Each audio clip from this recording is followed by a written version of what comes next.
One of the most ruthless executions of a whole royal family and monarchy was the fall of the Iraqi royals during the 14th of July revolution.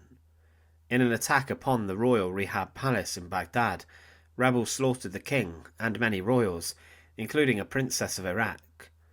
Princess Khadija Abadiya bint Ali was one of the royals who lost her life in the coup and ruthless overthrow, and she spent much of her life running the palaces where the king and the royal family lived. She was an aunt of King Faisal II of Iraq, who also lost his life, but what happened with her brutal execution and slaughter? To support our channel, please make sure to subscribe. Abadiya bint Ali was born in 1907, and she spent her early years living inside of Mecca. Her father Ali, king of Hejaz, was deposed in 1924 when she was 17 years old, and she then followed her family into exile living inside of Iraq.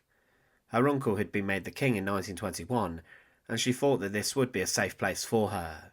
It would be for many years and decades, and her brother was later made the regent of Iraq, whilst her nephew, King Faisal II, was a young boy. Her sister, the Queen, died in 1950, and she was asked to become a mother figure for the King, Faisal, and she did do this. Princess Abadiya didn't marry, and she was incredibly devoted to keeping the royal palace running and working well. However, inside of Iraq there was a lot of turbulence in the 1950s. On the 14th of July 1958, Colonel Arif marched with the 20th Brigade into Baghdad and seized control of the radio stations. He used it to publicise that a revolution was about to break out, and soldiers were then sent to assassinate and slaughter King Faisal II and the Crown Prince, as well as other members of the royal family, including Princess Abadiya. Rebels broke into the royal Al-Rehab Palace, and the defenders of the palace soon realised that they were hugely outnumbered and could not defend the royal family. They tried to settle with the rebels, agreeing to hand over the royal family as long as they would not be killed, and would then be held in custody within the Ministry of Defence.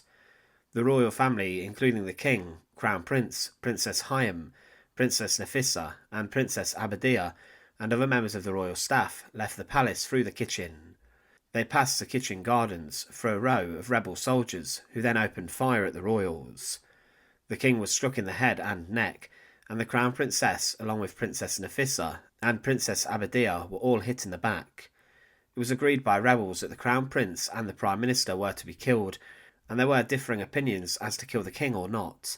However, no decision to execute the female members of the royal family, including the princess, was made or ordered, and it was accepted that the trigger-happy rebels sought to kill them in the moment. Following the slaughter, the bodies were taken to cars to be sent to the Ministry of Defence. It's believed at this point that Princess Abadiya was still alive. However, at some point on the journey she did die.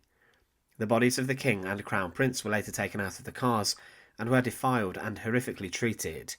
The massacre of the Iraqi royal family carried out following the outbreak of the rebellion was ruthless and brutal. The princesses were shot in cold blood without any thought, and there were no orders to shoot them specifically, but they were caught up in the horrific crossfire, and the aunt of the king, Princess Abadiya, was subjected to a harrowing death. Thanks for watching. To support our channel, please make sure to subscribe, and once again, thank you so much for watching.